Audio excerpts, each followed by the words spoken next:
Olá, sejam todos muito bem-vindos ao segundo dia do Simpósio Online. Vamos falar de consenso? Aqui da Incleva São Paulo. A aula será com o professor Renan Médico e hoje vamos mergulhar em um tema crucial na medicina veterinária, os consensos de gastroenterologia. Sabemos que a demanda desses casos é muito alta, então se você quer conquistar mais pacientes e garantir que eles recebam um tratamento mais adequado e baseado em evidências, essa aula é para você. Hoje você vai sair dessa aula com muito mais consciência e conhecimento sobre os consensos em gastroenterologia, e isso vai transformar a forma como você aborda as doenças gastrointestinais. Nossa palavra-chave é consenso. Olá, pessoal, sejam todos bem-vindos. Primeiramente, queria agradecer a organização do Simpósio Online de Consenso para falar de um assunto tão importante, tão especial, que é o uso racional de protetores gastrointestinais de cães e gatos. Para a gente abordar esse assunto, a ideia da aula é esmiuçar esse consenso do Akivin, trazendo para vocês insights para aplicarem na rotina de vocês, seja você gastroenterologista ou clínico geral. Espero que vocês gostem da aula. Então, esse é o documento do qual eu me refiro, tá? É um documento de 2018, de uma equipe extremamente conceituada aí na área da gastroenterologia. Então, vamos começar a falar um pouquinho para vocês, fazendo uma introdução com relação a conceitos importantes sobre esse assunto, né?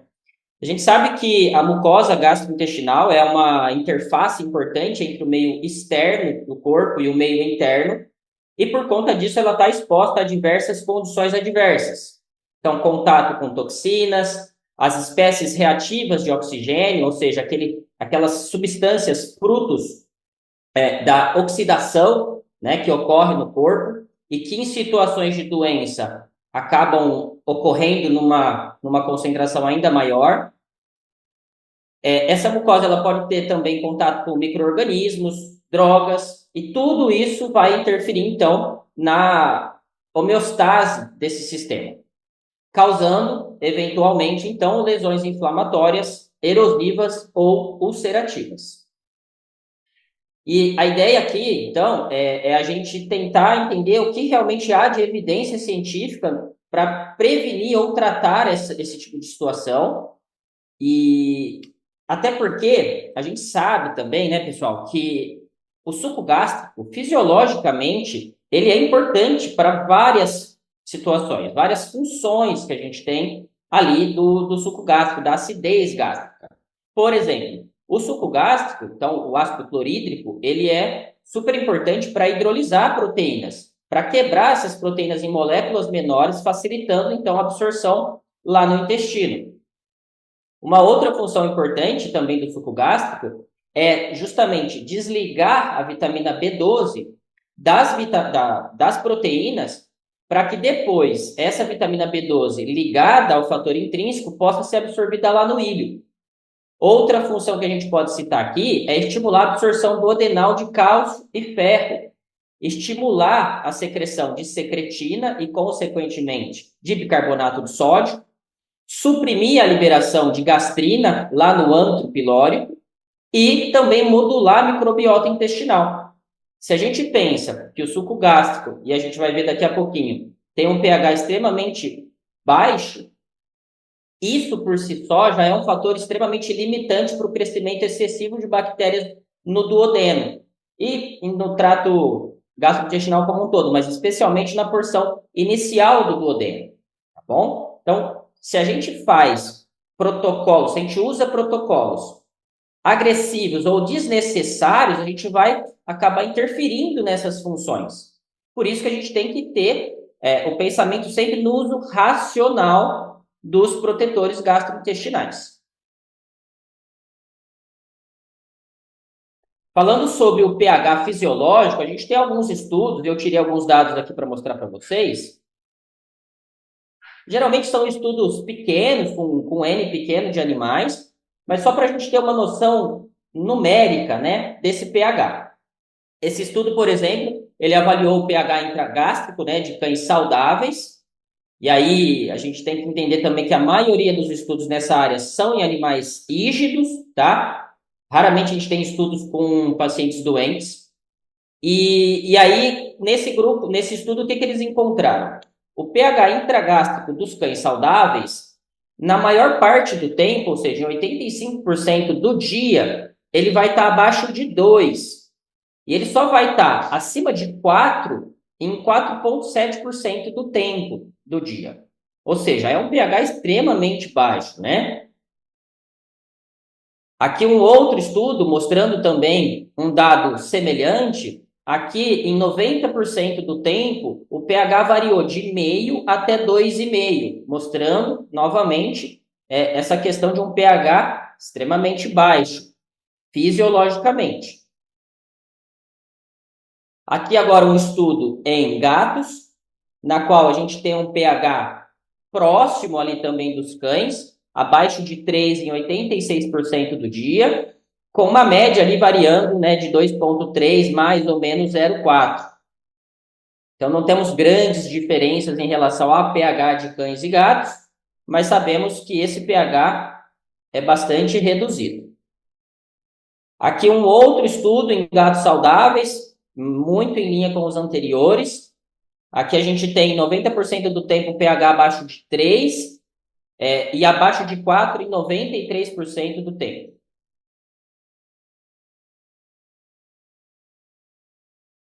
Esses estudos provavelmente a gente vai discutir mais para frente também, porque tem outras informações relevantes, mas eu queria trazer nesse primeiro momento para vocês essas métricas, né, para a gente entender do que a gente está falando e que isso tem uma importância fisiológica, que a gente citou lá no segundo slide. E aí agora, pessoal, a gente já começa a entrar nas possíveis terapias que a gente pode utilizar e a gente vai discutir cada uma delas, inclusive comparando uma com a outra, né, para entender o que esse consenso ele prioriza para a maior parte das situações. Então, nós temos aqui como uma primeira possibilidade de controle, né, e proteção ali do trato gastrointestinal, os antiácidos.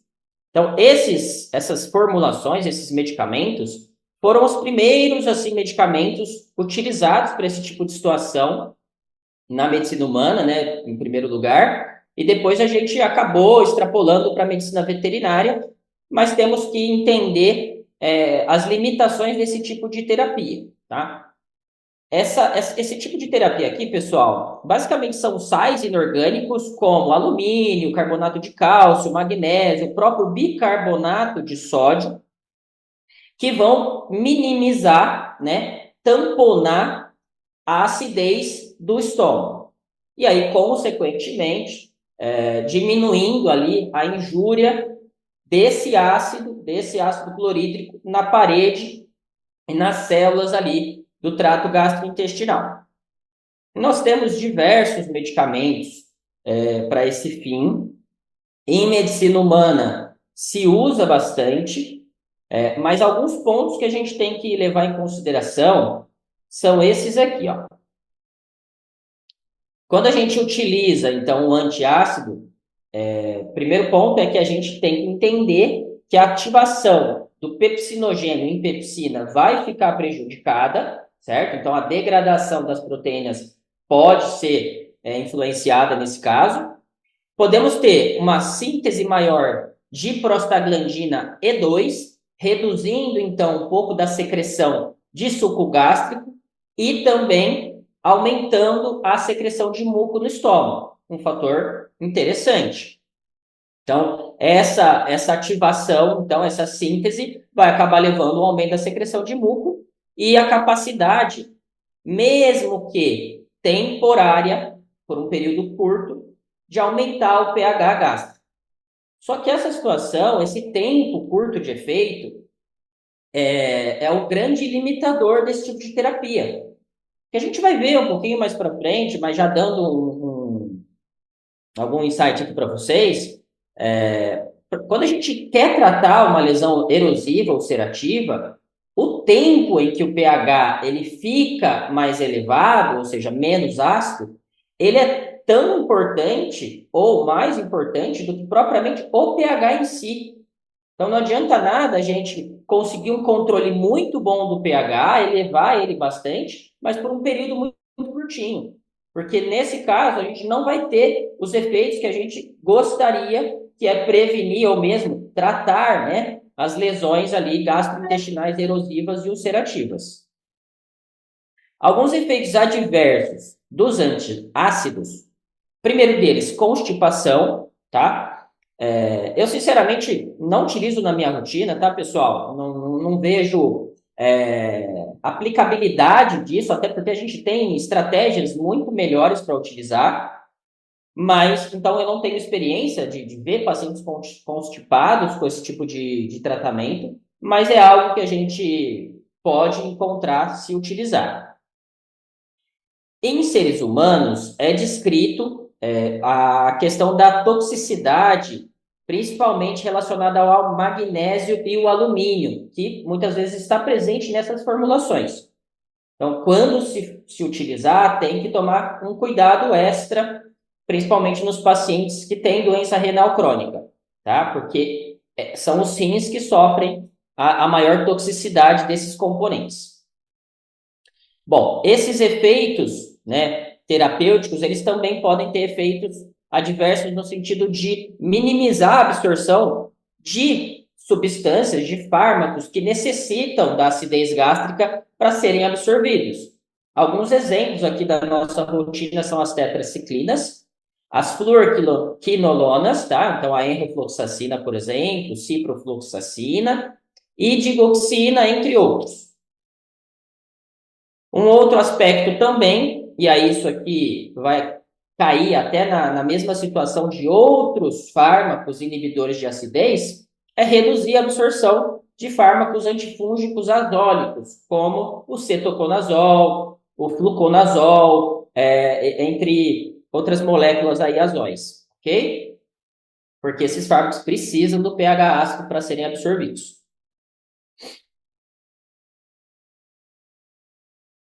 Bom, se eu quiser usar, Renan, que dose que eu uso, tá? A gente usa uma dose que é empírica, né, de 5 a 10 ml por paciente, que é o suficiente ali para ter uma ação em todo o estômago e também ali na porção inicial do duodeno, no mínimo 4 vezes ao dia, tá? Porque os efeitos desse tipo de terapia, como eu falei, são muito curtos, né? De 30 a 60 minutos, a gente não vai ter mais esse efeito benéfico. Isso é o grande entrave de usar esse tipo de medicação, tá? Não faz sentido. Talvez a gente teria que usar 10 vezes ao dia, o que levaria a um risco maior de intoxicação, por exemplo, pelo magnésio, pelo alumínio, para então conseguir algum tipo de efeito realmente importante. Então, para tratamento de úlceras e erosões, ou mesmo refluxo, né, a esofagite por refluxo, nós não temos evidência suficiente para usar na rotina. O consenso, ele não contraindica, tá? Ele não diz que é proibido, porém, nós temos aí fármacos muito melhores, mais eficazes e que mantêm o pH em valores adequados para esse tipo de alterações, por exemplo, de gastrite, duodenite erosiva ulcerativa, muito superiores.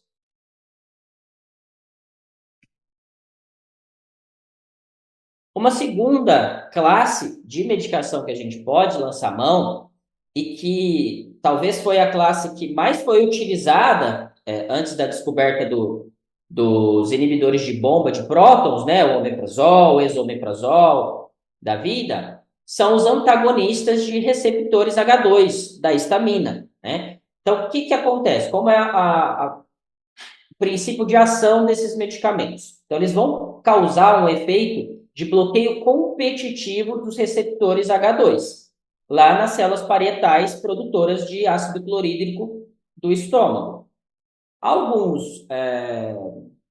Algumas moléculas que a gente tem aí é a cimetidina, ranitidina e a famotidina.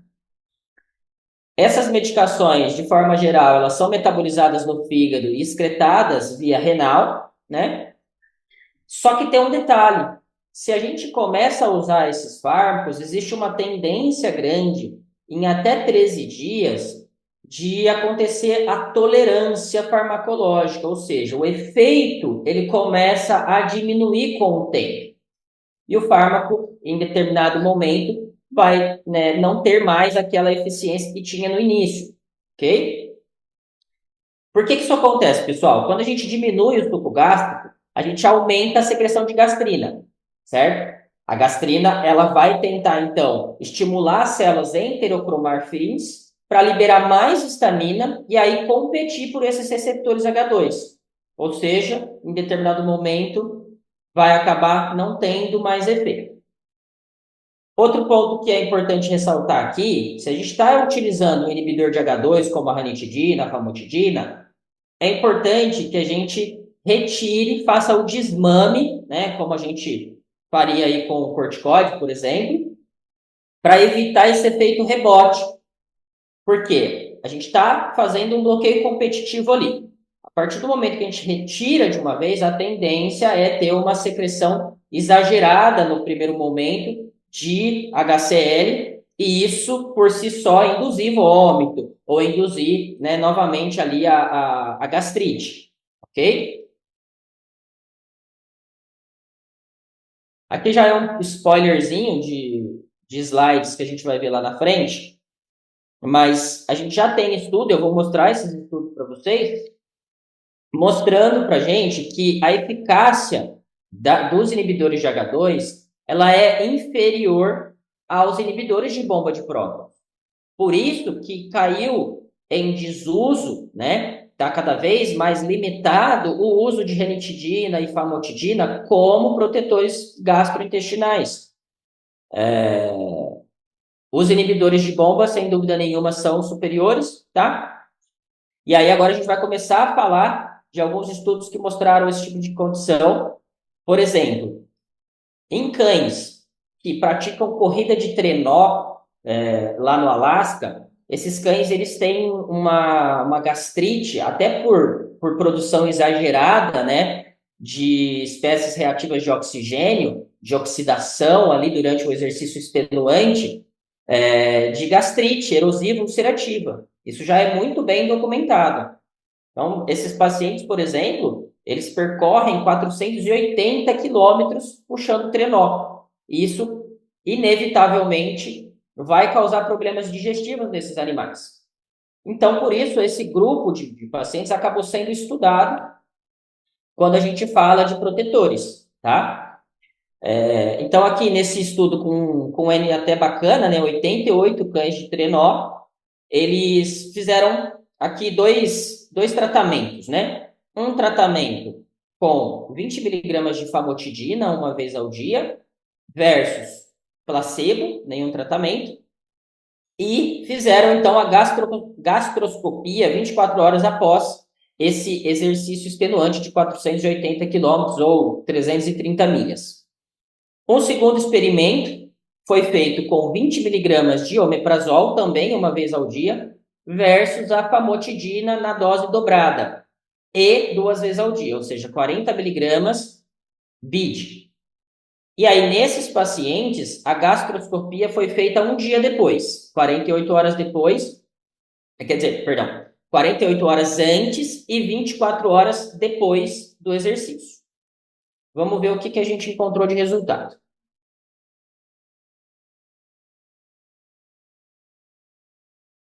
Então, no experimento 1, a famotidina, sim, ela diminuiu as lesões gástricas frente ao placebo, foi significativo, então a gente tem um pezinho aqui de 0,03, tá? Então, em 7 de 16, teve uma repercussão versus 11 de 16. Então, foi até um pouco melhor do que o placebo. Porém, quando a gente vai ver o grupo omeprazol, a gente teve uma resposta extremamente melhor, né? Aqui com um P bastante significativo, inclusive com menor, não só menor incidência de gastrite, mas menor gravidade, né? Gravidade das lesões nesses pacientes. Então, eles tinham uma extensão de gastrite erosiva, ulcerativa, muito menor do que o grupo famotidina. Mesmo a famotidina tendo sido usada nesse estudo aqui, na dose de 40 miligramas por animal, 2 vezes ao dia, e o omeprazol em apenas 1 vez ao dia. A gente vai ver também que o omeprazol, para casos de gastrite erosiva ulcerativa, é interessante a gente usar 2 vezes ao dia. Então, aqui eles utilizaram, é um estudo, deixa eu só voltar aqui, esse estudo é de 2010, já é um estudo um pouco mais antigo, né? Então, eles utilizaram apenas 1 vez ao dia o omeprazol. Talvez se tivesse usado 2 vezes ao dia, o resultado seria ainda mais discrepante. Bom, um outro estudo aqui, esse estudo em gatos, esse estudo é bem interessante, né? Porque eles colocam um chipzinho assim de pH-metria, instala através de uma gastroscopia, instala o chip no estômago e ele fica por wireless passando informações em tempo real ali com relação ao pH gástrico desses pacientes. O objetivo deles foi comparar, então, 4 grupos. Um grupo que usou omeprazol numa dose que variou um pouco de 0,88 a 1,26 miligramas por quilo de omeprazol na forma de tablets, certo? 2 vezes ao dia. O omeprazol na forma de pasta, na mesma dose aproximada, também 2 vezes ao dia, tá? Tudo por via oral.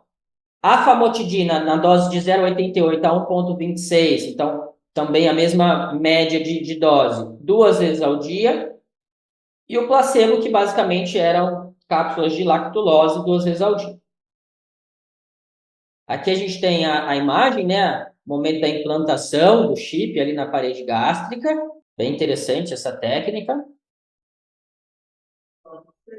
Bom, e a monitorização, como foi? Eles avaliaram continuamente, então, esse pH por 96 horas, iniciando no 4º dia, tá?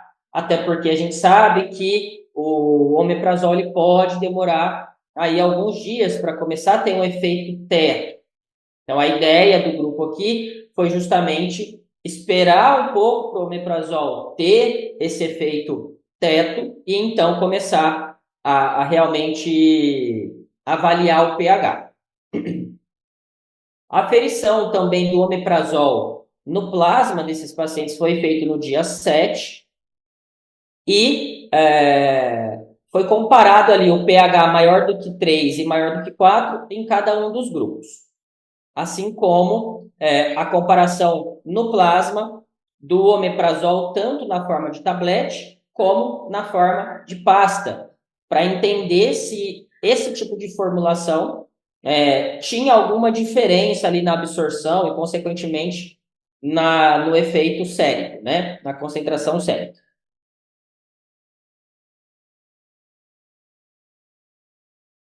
Então, vamos lá. Aqui, eles utilizaram, basicamente, né, aquelas doses que eu comentei. E aí, o resultado, qual foi?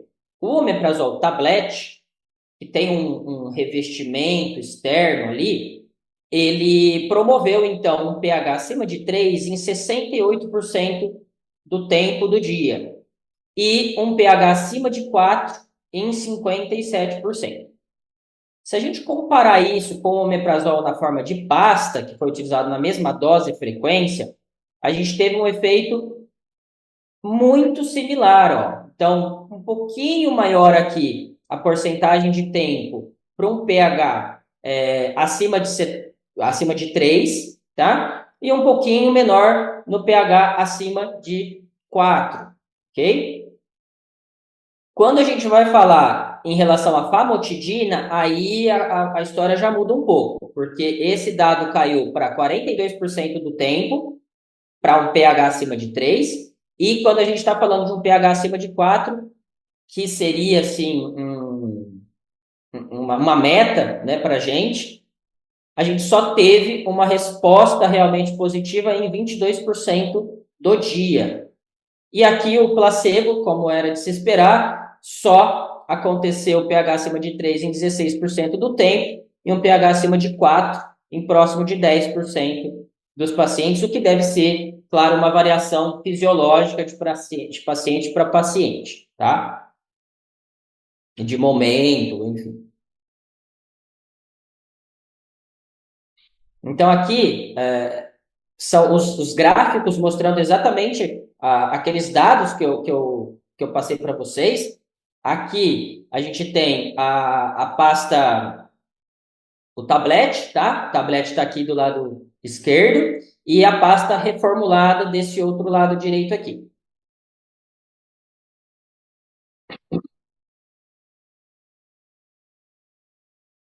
Bom, o que a gente pode tirar também de informação interessante nesse estudo, tá? Aqui, quando a gente fala de pico máximo de ação, a gente teve um pico máximo do tablet aqui em torno de 2, ao passo que o paciente que tomou a pasta, ele teve um efeito mais rápido, certo? Então, possivelmente, devido ao tempo de dissolução do tablet, isso acabou contribuindo para um tempo de absorção maior e, consequentemente, um tempo de efeito máximo também maior, tá? Os autores citam aqui que não houve associação do tratamento em si, tá? A famotidina versus omeprazol com inapetência, consistência de fezes, número de defecações ou mesmo mudança de atitude. Então, parâmetros clínicos não se alteraram quando se usou omeprazol versus o inibidor de H2, tá? Mas a gente teve ali, como eu falei para vocês, uma ligeira resposta mais rápida na absorção e na concentração ali máxima do omeprazol pasta. Que, sim, sinceramente, acredito que não seja nem algo muito relevante, porque ainda assim a gente está falando de um tempo curto, né? Aqui um outro estudo, pessoal. Aqui usando uma dose similar, 1,1 de omeprazol a 1,3, uma vez ao dia e 2 vezes ao dia por via oral, tá? Em gatos. Versus a ranitidina na dose de 1,5 a 2,3, 2 vezes ao dia, e um grupo que foi o placebo. Aí olha que interessante. Aqui tá pequenininho para mim, mas vocês devem estar vendo melhor.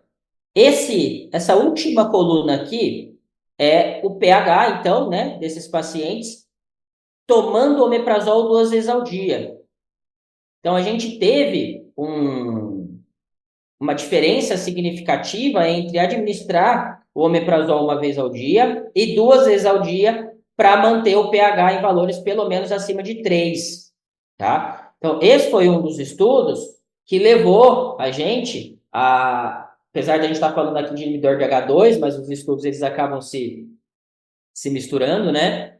Mas esse foi um estudo que mostrou para a gente que se a gente quer realmente elevar o pH por um período maior e de uma forma mais expressiva, utilizar o omeprazol 2 vezes ao dia é melhor do que utilizar o omeprazol 1 vez ao dia, que é melhor do que utilizar a ranitidina, mesmo que 2 vezes ao dia.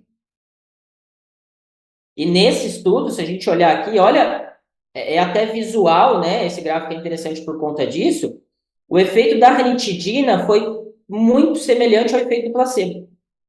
Ou seja, ranitidina com o intuito, não procinético, que aí é outro assunto, mas com o intuito de aumentar o pH, diminuir a acidez gástrica, realmente não é uma boa escolha.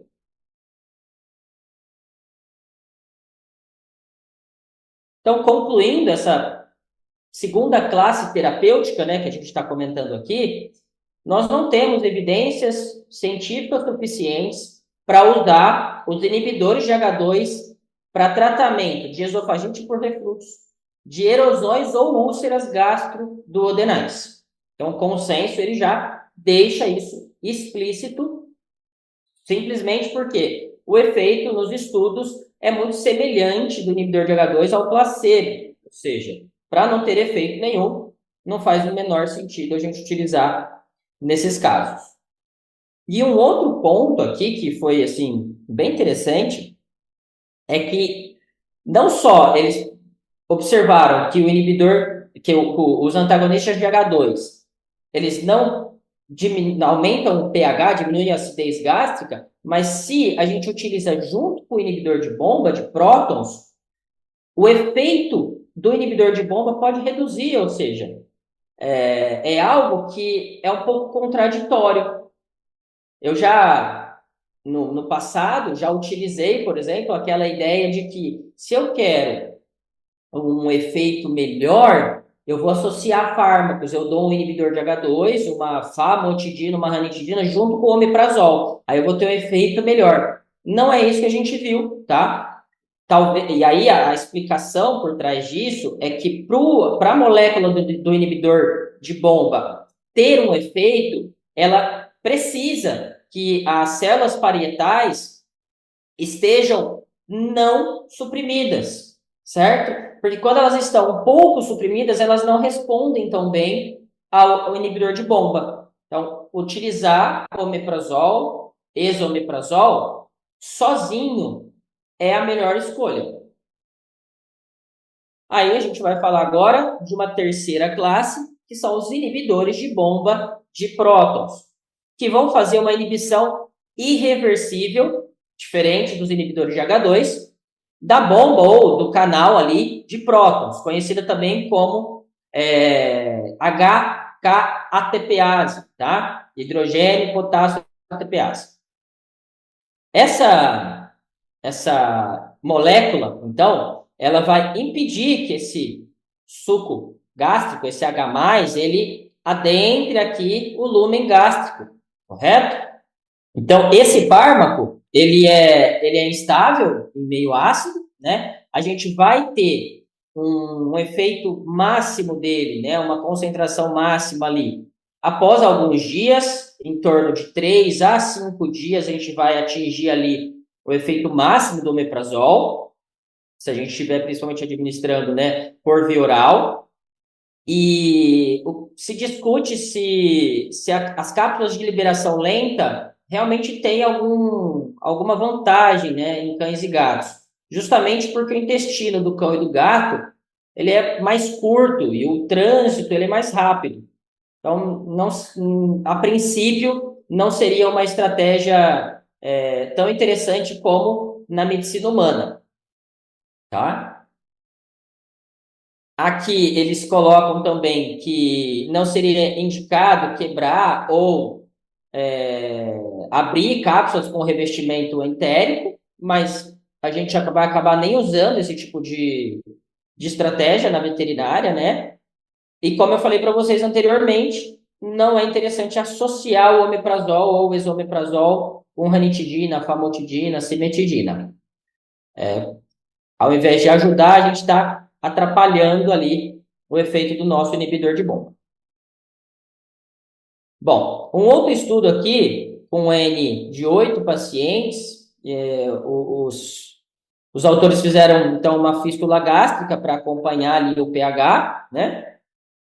E aí, eles tinham 4 grupos aqui, né? O grupo controle, o grupo que usou apenas omeprazol, o grupo que usou omeprazol mais a cimetidina, né? Que é um inibidor de H2, e o omeprazol mais a somatostatina, que também é um fármaco conhecido por tentar reduzir ali a secreção de acidez gástrica, certo? Aqui, só voltando, pessoal. Informações importantes sobre esse estudo, tá? O omeprazol mais a cimetidina ou a somatostatina foi muito próximo, a gente consegue ver aqui os dados, ó, do paciente placebo, do grupo controle. Ou seja, associar, esse é outro estudo mostrando que associar fármacos não necessariamente vai ter um efeito superior. A gente pode estar reduzindo o efeito que a gente gostaria que houvesse ali associando esses dois tipos de fármacos. E aí a explicação, como eu falei para vocês, as células parietais, elas têm que estar ativas para poder responder ao omeprazol, inibidor de bomba. Se elas estiverem suprimidas, esse efeito também vai ser suprimido. É como se, pensando de uma forma bem grosseira, que a célula pensasse assim: bom, mas eu já estou um pouquinho suprimida, não vale a pena suprimir ainda mais com esse tipo de fármaco, tá? Outro estudo aqui com beagles saudáveis, aqui já utilizando o esomeprazol. E aí a ideia desse grupo foi comparar 3 vias diferentes, né, de administração: via oral, subcutânea e a intravenosa. Então eles utilizaram sempre os mesmos cães, só que eles faziam o tratamento e depois faziam o washout, então retiravam o fármaco por 10 dias, e aí esses pacientes entravam no grupo 2, aí fazia o tratamento, ficava 10 dias sem e entrava no grupo 3, correto? Para evitar de ter que utilizar um N muito grande de animais. O que eles viram aqui de importante, tá? Nesse estudo. O esomeprazol, ele aumentou significativamente o pH intragástrico por qualquer uma das vias utilizadas, certo? A via IV e a subcutânea, portanto, são vias possíveis da gente utilizar. É algo interessante, né? Porque a gente ouve falar do esomeprazol apenas pela via oral ou intravenosa, mas até a via subcutânea pode ser utilizada sem efeitos adversos. Eles não relataram nenhum efeito adverso. E aqui, ó, a gente teve, então, uma média de tempo, né, de pH acima de 3 em 24 horas, lá no quinto dia, de 88%, olha só. E acima de 4 em 82% do tempo. Isso é ligeiramente maior, tá, do que o omeprazol. Então, acredita-se que, por mais que a diferença seja pequena, o esomeprazol ele possa ter um efeito melhor para casos graves de gastrite erosiva ou ulcerativa, ou mesmo duodenite erosiva ou ulcerativa, tá? Aquelas duodenites eventualmente causadas por uso de anti-inflamatórios não esteroidais, né? Paciente que chega com melena, ou mesmo na gastroduodenoscopia, a gente verifica ali as lesões em antro, em duodeno proximal, e pacientes, principalmente pacientes com quadro clínico mais grave, a gente pode sim lançar a mão do esomeprazol, ao invés do omeprazol. E aí aqui a dose, acho que eu comentei com vocês, 1 mg por quilo, tá? Uma vez ao dia eles utilizaram aqui. Então esse é um estudo bem interessante, né? Como eu falei, não é uma diferença grotesca, mas pode ser o suficiente ali para a gente maximizar a nossa resposta terapêutica. E aí um outro dado, aproveitando aqui esse assunto, que eu quero comentar com vocês, o pantoprazol, acredito que esse estudo não está aqui, mas o pantoprazol ele já não teve, apesar de ser uma molécula mais nova do que o omeprazol, tem estudo mostrando que ele não foi um fármaco superior ao omeprazol. Pelo contrário, ele foi um fármaco ruim, não controlou bem o pH, não elevou o pH. Então, como inibidores de bomba de prótons, a gente teria 2 opções: o esomeprazol e o omeprazol, tá? O pantoprazol a gente deixaria de lado.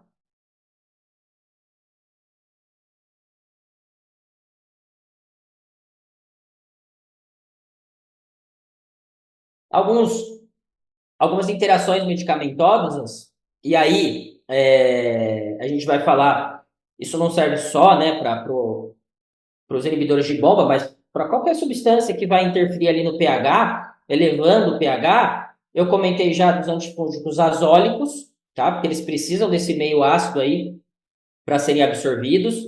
O ferro, ele vai se tornar o ferro solúvel, então o ferro capaz de ser absorvido também em meio ácido, apesar da gente não ter, assim, evidências claras disso na medicina veterinária, ok? Por isso a interrogaçãozinha ali. Isso vem mais de estudos na medicina humana mesmo.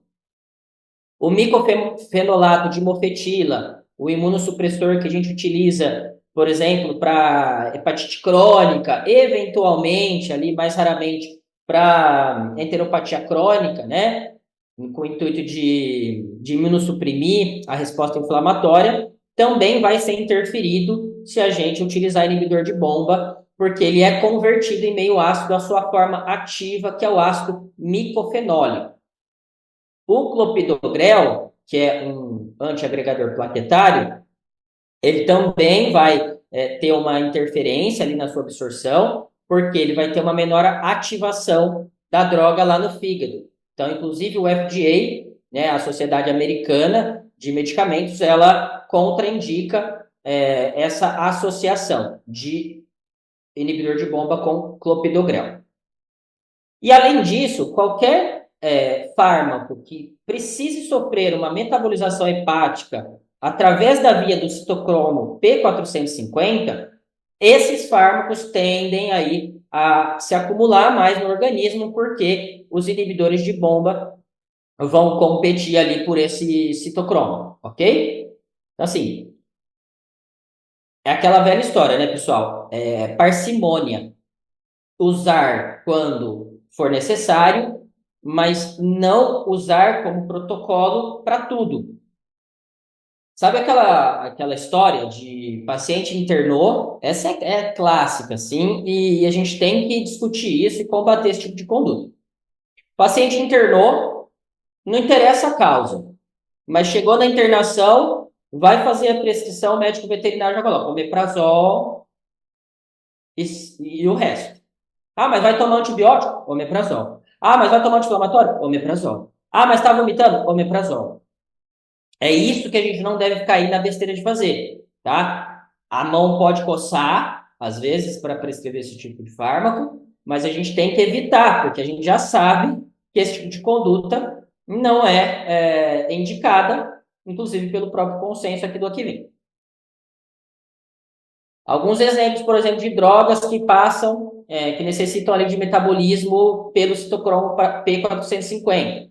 Então, anti-inflamatórios, tá? Tanto corticoide como os AINES, tá? Antiparasitários, ivermectina, selamectina, o fenobarbital, que é um anticonvulsivante, tá? Então, assim, tem vários medicações, inclusive antidepressivos, fluoxetina, clomipramida, tem vários fármacos aqui que a gente pode sofrer interferência.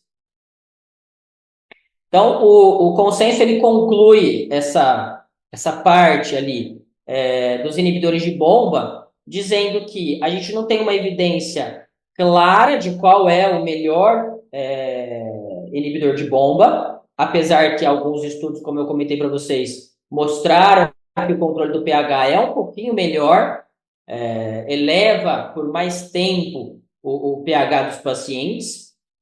Então, poderia ser uma estratégia, mas isso não está totalmente definido ainda. Então, tanto faz utilizar omeprazol ou esomeprazol, tá? Eu deixei aqui a minha experiência particular para vocês. Quando eu tenho pacientes realmente que...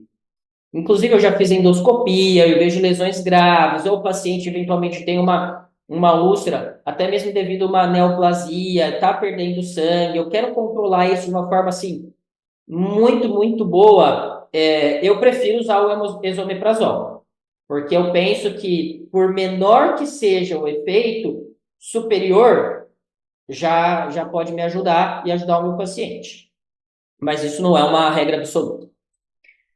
Avaliar sempre o custo-benefício, né? Principalmente porque quando a gente está falando de esomeprazol e omeprazol, o custo desses fármacos é extremamente diferente, né? O esomeprazol é muito mais caro, então não é para ser usado em qualquer situação. E se a gente quiser atingir as metas de pH, a gente já vai falar isso mais um pouquinho lá na frente, quais são as metas exatas, tá? Mas acima de 3, pelo menos, de pH, a gente precisa do omeprazol 2 vezes ao dia. Não adianta querer fazer o omeprazol 1 vez ao dia, tá? Eles são, então, superiores, os inibidores de bomba, aos inibidores de H2. Se a gente utilizar por um tempo superior a 4 semanas, então, 1 mês de uso de omeprazol, tá? Às vezes a gente vai usar até um pouco mais. Mas se a gente usar por mais de 4 semanas, a ideia é a gente desmamar 50% da dose por semana para evitar o efeito rebote.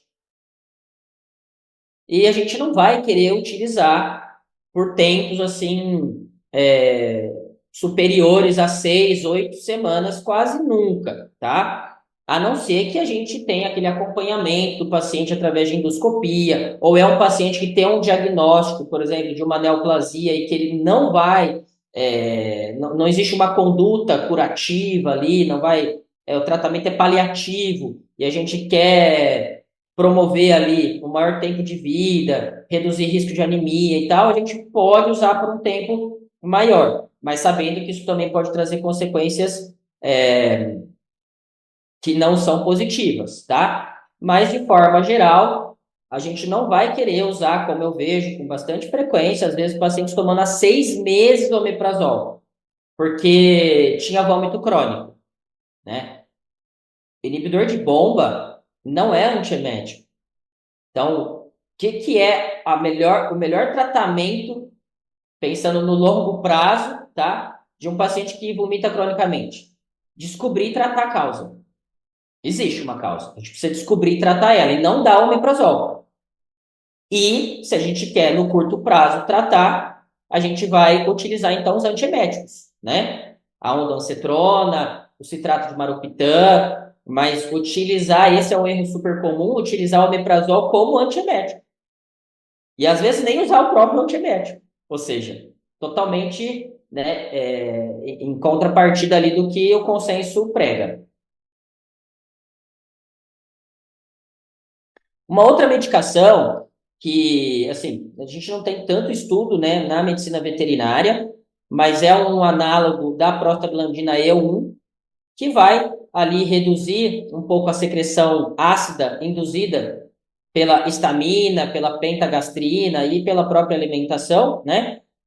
Em teoria, tem alguns efeitos interessantes, como o aumento do bicarbonato, diminuição das secreções, né, propriamente, preservação das junções celulares, aumento da camada de muco e do fluxo sanguíneo ali para o órgão, né, melhorando, acelerando a sua cicatrização. Então, em teoria, a gente tem alguns efeitos bem interessantes. Só que quando a gente vai olhar estudo, e a maioria deles foi utilizado com o intuito de avaliar a resposta, né, desse fármaco em pacientes usando, por exemplo, anti-inflamatórios, tá? As evidências, elas são bem contraditórias. E quando a gente tem evidência científica contraditória, isso não pode entrar como uma conduta de consenso, certo?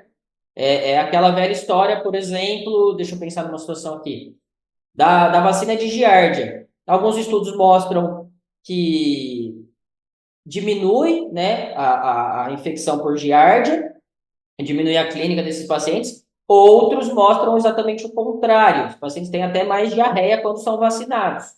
Ou seja, o consenso de vacinação, ele não coloca como a vacina de giardia como uma vacina não é necessária que eles usam, é recomendada, né? Dependendo do consenso que a gente olhar, a gente vai ter ela como não recomendada ou como opcional. Então, só um exemplo para ilustrar para vocês esse tipo de condição. Então, misoprostol, aqui a gente vai acabar não tendo uma evidência suficiente para utilizar nessas erosões ou úlceras gastrointestinais, ou mesmo para uso profilático em pacientes que estão utilizando anti-inflamatório. O último slide dessa aula, ele não faz parte do consenso, mas eu fiz questão de colocar para vocês, porque é um estudo interessante de 2020 que mostrou para não dar tanto spoiler, mas só para vocês entenderem o contexto, ele mostrou qual era a associação entre utilização de omeprazol com carprofeno, se eu não estou enganado, se isso era positivo ou não, porque também isso é outra coisa que a gente tem na mente. Sempre que eu vou usar anti-inflamatório, como o anti-inflamatório não esteroide tem um risco ali de causar ulceração gastroduodenal, eu vou associar o omeprazol preventivamente, ou qualquer inibidor de bomba, para prevenir esse tipo de lesão. A gente vai ver qual foi o resultado desse estudo lá no finzinho. Bom, alguns efeitos colaterais do misoprostol, né? Aborto, inclusive, é uma medicação que já foi utilizada com esse fim. diarreia, dor abdominal, ou seja, o misoprostol não é um fármaco 100% seguro. E ainda assim, a gente tem evidências contraditórias, ou seja, não vamos utilizar. Eu coloco aqui justamente porque às vezes pode surgir a dúvida. Então é importante falar o que funciona e o que não funciona. Se eu não comento, às vezes surge em algum momento aí da vida de vocês a ideia de usar e a gente acabou não discutindo que essa não é uma conduta interessante. E o sucralfato, pessoal? O sucralfato, basicamente, ele é um componente duplo ali, né? Então, a gente tem o alumínio e a sacarose que se dissociam no meio ácido, e aí eles vão ligar de uma forma estável as substâncias ali do tecido que ficam expostas quando a gente tem algum tipo de injúria, de lesão. Então, quando a gente tem uma lesão do epitélio ali gástrico, por exemplo, o que a gente vai ter exposto? Fibrinogênio, albumina, globulina. E aí, essa substância, o alumínio e a sacarose, aderem a essa região, né? Não aderem a regiões que não têm esse tipo de lesão, só onde tem lesão. Então, eu costumo brincar com os tutores, né? Que é como se fosse um band-aid de lesão, de úlcera, né? Só que ele também vai interferir na ação da pepsina, tá? Porque ele cria ali um bloqueio, um tampão, impedindo que o suco gástrico, o HCl produzido pelas células parietais, que ele adentre a luz, porque tem essa camada ali de sacarose e alumínio, certo? Além disso, o sucralfato ele não só protege ali o estômago, né, tem uma ação citoprotetora para o ácido clorídrico, mas também para os ácidos biliares. Então, paciente que tem refluxo duodenal, refluxo biliar, o sucralfato também pode ser uma boa estratégia, tá? Além disso, aumenta a produção de prostaglandinas, ou seja, aumenta a produção de muco ali no estômago para proteger ainda mais esse órgão. Aqui, esse estudo, eu coloquei uma frase interessante que eu tirei desse estudo, que o sucralfato, então, ele foi eficaz na restauração da função de barreira gástrica induzida por ácido. O que eles fizeram, né? Eles retiraram ali o tecido intestinal, o gástrico, perdão, e jogavam ácido ali naquele tecido. Mas antes e durante, eles utilizavam o sucralfato. E utilizando o sucralfato, houve, então, uma prevenção da lesão causada por ácido. É um estudo ex vivo, né? Fora do corpo ali. Mas que foi bem interessante. Ou seja, a gente tem esse efeito, sim, protetivo do sucralfato ali na mucosa. Então, o sucralfato é um fármaco bastante seguro, né? Apesar da gente ter ali a questão do alumínio que eu comentei para vocês, que em pacientes com doença renal poderia ser um problema, a gente não vê estudo sobre isso. Talvez a dose teria que ser cavalar, né? Muito extrapolada para causar algum tipo de problema.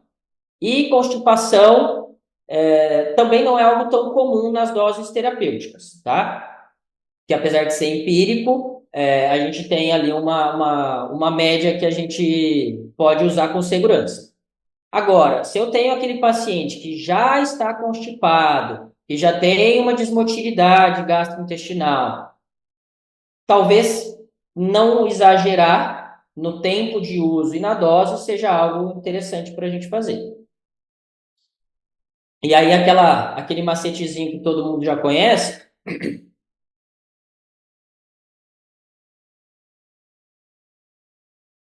sempre que a gente for usar o sucralfato, orientar os tutores que eles não devem administrar nenhum outro fármaco 2 horas depois, e eu oriento inclusive 2 horas antes também, porque a gente não sabe o tempo de esvaziamento do estômago de cada paciente. Então, 2 horas antes, 2 horas depois, pelo menos, não administrar nenhum medicamento. Às vezes complica, né? Se eu tenho um animal que está tomando 4, 5 medicações, Como que eu vou fazer isso? Citabide, Statide, como que eu vou fazer para encaixar ali o sucralfato? Nem sempre é tão simples, tá? Mas é importante a gente sempre ressaltar isso para os clientes. E aí, um outro ponto que a gente pode discutir, até tem um estudo aqui que deu um insight para a gente a respeito dessa situação, na briga entre dar o sucralfato líquido, flaconete, ou dar o sucralfato em comprimido, o que é melhor? Esse estudo, o que eles avaliaram nesse estudo? Eles administravam, né, a doxiciclina com o sucralfato líquido e com o sucralfato comprimido.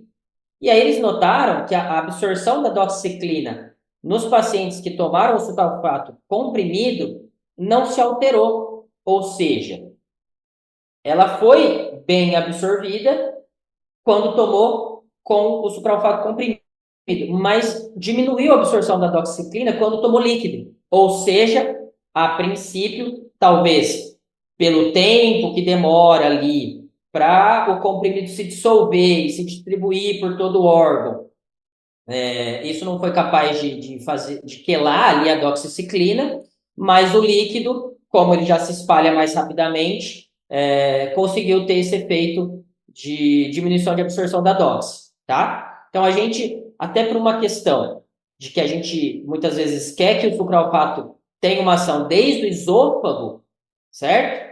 A gente vai preferir sempre o líquido e não o comprimido, tá? Até porque a gente não sabe muito bem se esse comprimido ele se dissolve bem no estômago do cão e do gato, tá?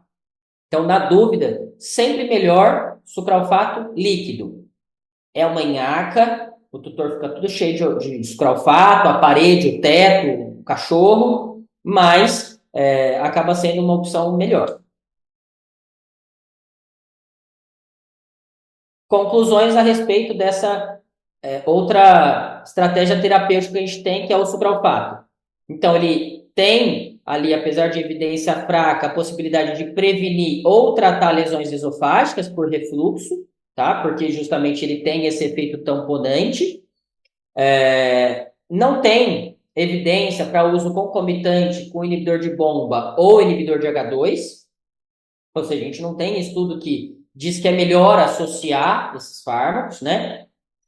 Inibidor de H2 a gente não, já conversou aqui, a gente não vai usar na rotina. Inibidor de bomba de prótons, sim, a gente vai usar. Mas será que é melhor associar ou não? A gente não tem evidência para isso. Talvez sim, talvez não. A formulação líquida é sempre mais indicada. E se o objetivo é modular o pH e, consequentemente, facilitar ali, promover uma cicatrização de erosões e úlceras, o inibidor de bomba já é suficiente, tá? Não que, como eu falei, a gente não possa associar, mas se for para escolher um fármaco, sem dúvida nenhuma, é o inibidor de bomba. E uma informação que eu achei interessante em um artigo da Medicina Humana é que o sucralfato, talvez por alguma via que a gente ainda não compreende bem, pode promover analgesia. Da onde que eles tiraram isso, né? Pessoas que passaram por um procedimento de amidalectomia, então retirada das amígdalas, e que é uma cirurgia que gera bastante desconforto no pós, né? Dor. Os pacientes que receberam o sucralfato, eles relatavam um nível de dor menor do que os que não receberam o sucralfato. Então, talvez tenha algum efeito ali em sinalização, em neurotransmissores de dor periférica, algo nesse sentido, tá? Então, algo que eu achei interessante colocar para vocês. Agora, a gente vai falar, né, de algumas aplicações clínicas de cães e gatos. Algumas dúvidas podem surgir. Ah, mas em tal situação eu uso, não uso? Só que antes, eu queria mostrar esse estudo para vocês, que é um estudo assim gigantesco, né? Um mega estudo. Então, mais de 14 mil pacientes foram avaliados, 490 horas de endoscopia foram examinados, mais de sete investigadores ali participaram desse estudo, e um banco de dados também também gigantesco. E a partir desse estudo aqui, se descobriu, né, que na medicina humana,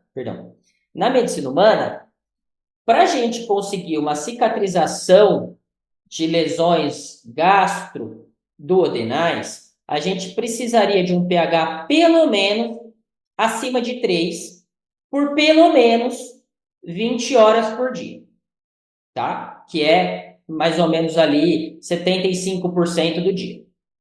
Se a gente conseguir jogar esse pH, a gente está falando de medicina humana, tá, pessoal? Mas aí a gente extrapola isso para veterinária.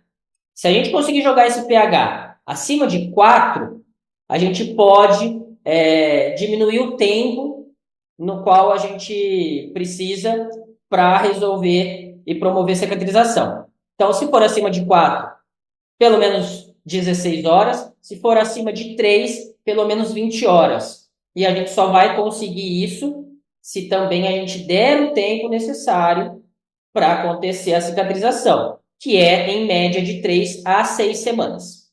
Então, se a gente pudesse, né, numa situação anedótica, avaliar continuamente o pH dos nossos pacientes utilizando o inibidor de bomba, a gente saberia mais ou menos o tempo que a gente precisaria para parar o remédio.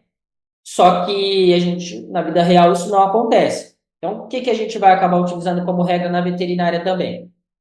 Utilizar o inibidor de bomba, especialmente ali o omeprazol, para a imensa maioria dos casos, 2 vezes ao dia, certo? Porque a gente já viu que o omeprazol 2 vezes ao dia ele consegue manter o pH pelo menos ali por volta de 70 a 75% do dia acima de 3, tá? Ou mesmo o esomeprazol, 1 vez ao dia, ou até 2 vezes ao dia eventualmente, caso a caso, né? Uma escolha caso a caso, para manter esse pH acima de 4, que a gente viu que promoveu ali próximo de 82% ou 86% do controle do pH acima de 4.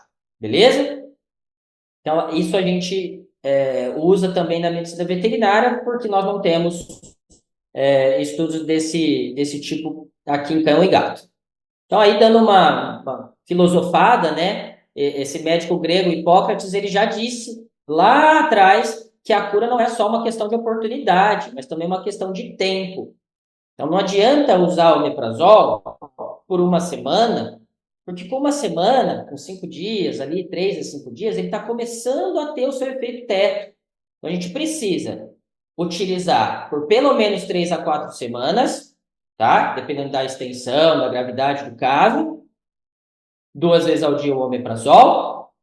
Se não, a gente não vai ter uma repercussão positiva. Não é só frequência e fármaco, é tempo. Ok? Isso é super importante. Nem lá, nem cá. Não precisa usar 6 meses, mas também não dá para usar uma semana. E aí, entrando nas doenças, né, propriamente dita, ou nas manifestações das doenças. Nas gastroenterites erosivas ulcerativas. Como que eu sei, Renan, que tem uma gastroenterite erosiva ulcerativa? 2 formas. Uma, paciente vomitando sangue. Segunda forma, uma endoscopia.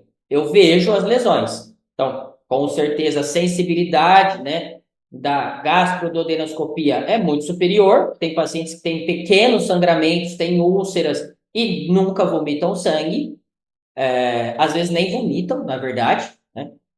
Eu vejo isso muito porque eu trabalho com endoscopia também. Aí eu pego o meu paciente lá que eu estou fazendo endoscopia, ele tem diarreia, ele não tem vômito. Ou tem esses episódios assim, raríssimos de vômito. Eu chego lá no estômago, tá cheio de lesão, tá cheio de erosão. Beleza? Então, mais uma vez, para não restar dúvida, inibidor de bomba de próton superior H2, por isso ele deve ser o padrão para tratamento nesses casos, e ele não deve ser usado como antiemético. Existe antiemético para ser usado. Então, se o paciente está vomitando muito, a gente pode associar uma ondansetrona com omeprazol, contanto que eu tenha evidências de uma gastrite erosiva ulcerativa, ou uma duodenite erosiva ulcerativa. Aí eu vou associar os 2 fármacos. Não há evidência que apoia o uso profilático da terapia gastroprotetora para cães e gatos sem gastrite erosiva ulcerativa. Então, assim, aquele paciente que recebe prescrição de omeprazol na internação simplesmente por prescrever, porque ele pode vomitar, porque ele vai receber um anti-inflamatório, ou porque ele vai receber um antibiótico, isso tem que sair da nossa rotina, pessoal. Principalmente porque a gente já tem estudo também, isso não está aqui nesse consenso, mas a gente já tem alguns estudos mostrando que o omeprazol é um indutor de desbiose. E aí é a parcimônia de sempre, né? Se a gente criar regras absolutas ali, a gente vai acabar falhando. Mas não utilizar para situações que não têm o objetivo que a gente quer. Se eu não tenho uma erosão, uma úlcera, por que eu vou querer aumentar o pH desse paciente? Eu só vou trazer mais malefícios para ele. Naquela questão de absorção de cálcio, de ferro, na questão da ativação de tripsinogênio e tripsina, tudo aquilo que a gente falou lá no primeiro slide. E nas doenças hepáticas, né? A gente sabe que em doenças, principalmente as doenças crônicas do fígado, elas podem cursar, né, com um sangramento gastrointestinal, principalmente devido à hipertensão portal que acontece nesses casos.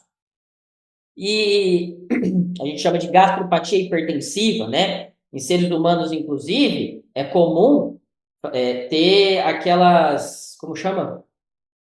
Me fugiu o nome. Varizes gástricas, varizes esofágicas, que podem romper e causar sangramentos, assim, incontroláveis, né? Com risco de óbito no curto prazo, assim, em pouco tempo, em poucos minutos. Mas e aí? Nesses casos, a gente vai utilizar preventivamente algum tipo de abordagem para manutenção de um pH mais próximo do neutro ali, vamos dizer, menos ácido? A gente não tem evidência suficiente para isso, pessoal. A gente não tem, porque não foi visto nos estudos que essa estratégia ela tem benefício, certo? E a diminuição da degradação da hepática da gastrina e subsequente estimulação hipersecreção ácida, ela pode acontecer, mas a gente não ainda definiu isso com clareza. Então, nesses casos, aqui não é gastrite erosiva ulcerativa, tá? Acho que eu acabei, era no caso das hepatites, mas então não vamos utilizar de forma geral. Depois eu corrijo para mandar para vocês esse título aí. E pacientes graves, pacientes criticamente enfermos, paciente de UTI, que eventualmente tem lá um quadro de hipotensão, um quadro de choque, principalmente, a gente deve utilizar também, por enquanto, não há uma evidência clara de que isso seja benéfico para pessoas e para animais, tá?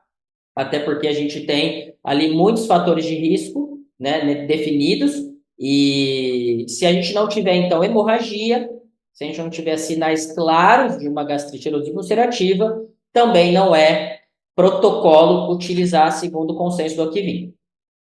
Então, vocês estão vendo, pessoal, que a gente vai tirando de cena muitas situações que a gente usa na rotina e que, às vezes, por um comodismo ou por ter visto colegas utilizarem, ser algo comum, a gente coloca como regra, né? E não é bem por aí. A gente tem que buscar as evidências, pode ser que as evidências mudem com o tempo, e aquela velha história, né? A medicina é a ciência das verdades transitórias, a gente tem que ter a humildade de estar sempre verificando, estudando para ver o que mudou, mas até que se prove o contrário, não é uma estratégia que a gente vai querer utilizar como rotina. E na doença renal crônica, né? Também é outra situação assim que coça a mão, às vezes, do veterinário para prescrever. O paciente não está vomitando sangue, não tem sinais ali, às vezes, de uma anemia por perdas, né? Às vezes tem uma anemia por deficiência de outros fatores ali, mas não por perdas. E aí, o que a gente tem, né? A supressão vai acontecer, a gente deve fazer quando, então, tiver evidências de sangramento, tá? Ou esofagite, naqueles pacientes que vomitam cronicamente. E aí eles têm uma disfagia, né? Os sinais de disfagia, às vezes regurgitação. Então, nesses casos aqui, ela pode ser utilizada, mas apenas nesses casos.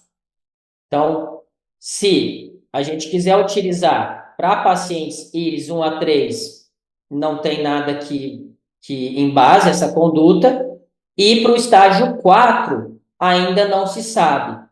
Mas olha que interessante aqui esse estudo, pessoal. Existe uma ideia, né, na cabeça de muitas pessoas, muitos veterinários, de que na doença renal crônica a gente tem um excesso de gastrina e por isso a gente vai ter um risco maior de gastrite. E esse estudo não mostrou isso, ó. Então, olha aqui. A gastrina, cadê? A concentração de gastrina no grupo controle foi maior, apesar de não ter um P significativo, né? Foi maior do que no grupo com doença renal crônica. E o pH, inclusive, foi menor nesse grupo controle do que no grupo com doença renal crônica. Ou seja, talvez a via pela qual os pacientes com doença renal crônica manifestam esses sintomas, né, digestivos, vômito e tal, seja outra. E não propriamente a gastrina como fator principal ali, tá? Então, esse estudo eu achei super interessante, porque vai numa via contrária do que muita gente pensa. A pancreatite é uma outra situação, tá? A gente pode, principalmente na pancreatite aguda grave, né, ter alguma vontade de prescrever, porque esses pacientes vomitam muito, né? Tem aquele quadro de dor abdominal intensa, de prescrever omeprazol, mas não temos evidência de que a supressão ácida realmente beneficie esses pacientes, a não ser que eles tiverem evidências de uma gastroenterite erosiva ulcerativa. Aí, nesse caso, a gente poderia usar.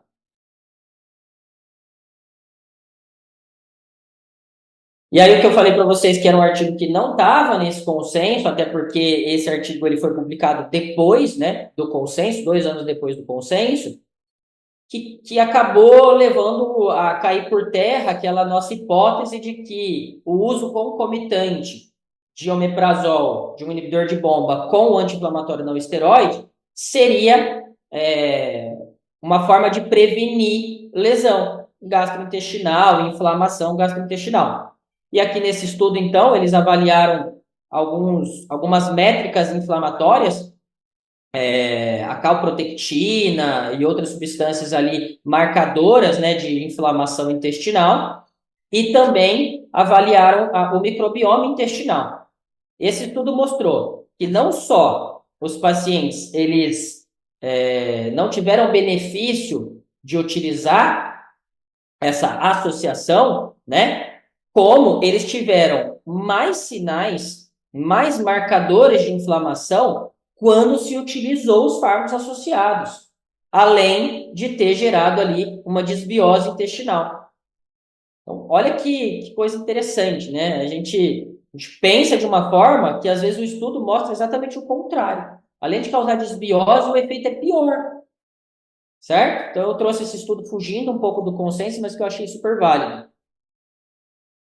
Espero que vocês tenham gostado dessa aula, pessoal.